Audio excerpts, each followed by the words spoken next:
বাংলাদেশের প্রত্যেকটি ঘরে ঘরেই কিন্তু এখন বিশ্বকাপ ফুটবল নিয়ে আলোচনা চলছে।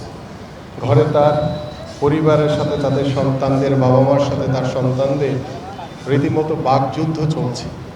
ঠিক সেই মুহূর্তে আমাদের এই মিডিয়া কাপ ফুটবল টুর্নামেন্ট আমি মনে করি যে ঠিক সময় মতো আমার প্রিয় সাংবাদিক ভাইরা সেই কাজটি করছেন। এবং আপনারা জানেন যে আমাদের বর্তমান সরকার, আমাদের মাননীয় প্রধানমন্ত্রী আগামীর বাংলাদেশে ক্রীড়াঙ্গনকে সর্বোচ্চ গুরুত্ব দিয়ে আমরা ইতিমধ্যে বেশ কিছু পদক্ষেপ নিয়েছি। এবং তার ভিতরে অন্যতম যে খেলাধুলাকে পেশা হিসেবে প্রতিষ্ঠার লক্ষ্যে আমরা আমাদের বর্তমানে জাতীয় যারা ক্রীড়াবিদ রয়েছেন, যারা বাংলাদেশকে রিপ্রেজেন্ট করছেন, তাদেরকে আমরা বাছাই করে তাদেরকে পেশাগত স্বীকৃতি বা ক্রিয়া ভাতা প্রদান এবং ক্রিয়া কার্ড ইতিমধ্যে প্রদান করা হয়েছে। এবং পর্যায়ক্রমে আমাদের এই কার্যক্রম চলমান থাকবে।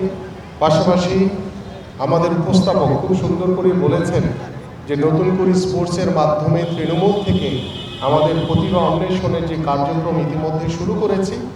এবং আমাদের এই জুলাইয়ের 27 তারিখ আমাদের মাননীয় প্রধানমন্ত্রী আর্মি স্টেডিয়ামে আনুষ্ঠানিকভাবে আমাদের নতুন কুড়ির প্রথম আসরের সমাপনী অনুষ্ঠানে যোগ দেবেন।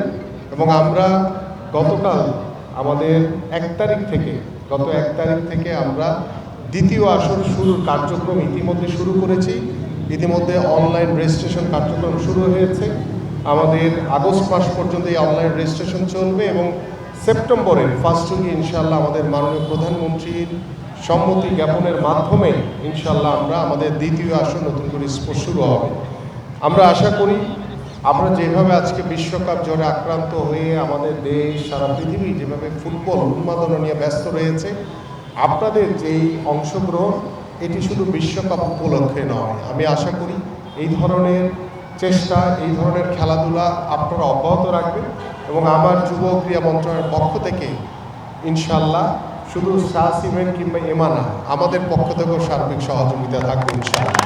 এবং আমরা চাই এই ধরনের মাঠ, ইতিমধ্যে আমি একটু আগেই আমার এলাকার প্রায় 6টি মাঠ দেখে এসেছি, যার কারণে আসতে একটু দেরি হয়েছে আমরা এই ধরনের মাঠগুলোকে সংস্কার করে আমরা খেলার উপযোগী করে যাতে আমাদের এলাকার পাড়া প্রতিবেশী ছোটো ছোটো বাচ্চারা যাতে খেলতে পারে, পাশাপাশি সন্ধ্যার পরে আপনাদের মতো যারা বয়োজ্যেষ্ঠ আছে আমাদের মতো তারাও যাতে আমরা খেলতে পারি, এই ধরনের একটি পরিবেশ তৈরির জন্য ইতিমধ্যে আমাদের কার্যক্রম শুরু হয়েছে। আমরা ঢাকা থেকে শুরু করে বিভাগীয় শহর সারা বাংলাদেশের প্রত্যেকটি জেলায় জেলায় আমরা মাঠ সংস্কার এবং সংরক্ষণের জন্য কার্যক্রম শুরু করেছি। এবং এই ক্ষেত্রে আমি আপনাদেরও সহযোগিতা চাই, কারণ আপনাদের সহযোগিতার মাধ্যমেই আমরা চাই যে আমাদের যে স্পোর্টসের নিয়ে যে কার্যক্রম শুরু করেছি, আমাদের মাননীয় প্রধানমন্ত্রী খেলাধুলাকে গুরুত্ব দিয়ে যেই কার্যক্রমগুলো হাতে নিচ্ছেন, সেগুলো আপনাদের প্রচারণার মাধ্যমে আমরা চাই সেই রুট লেভেলে তৃণমূলে প্রত্যেকটি পরিবারের কাছে সেই মেসেজ দিতে চাই যে সুস্থভাবে গড়ে তোলার জন্য খেলাধুলার কোনো বিকল্প নেই। আমরা মোবাইলের বা অন্যান্য যে ডিভাইসের যে আসক্তি, সেই আসক্তি থেকে দূরে থাকার জন্য খেলাধুলার কোনো বিকল্প নেই।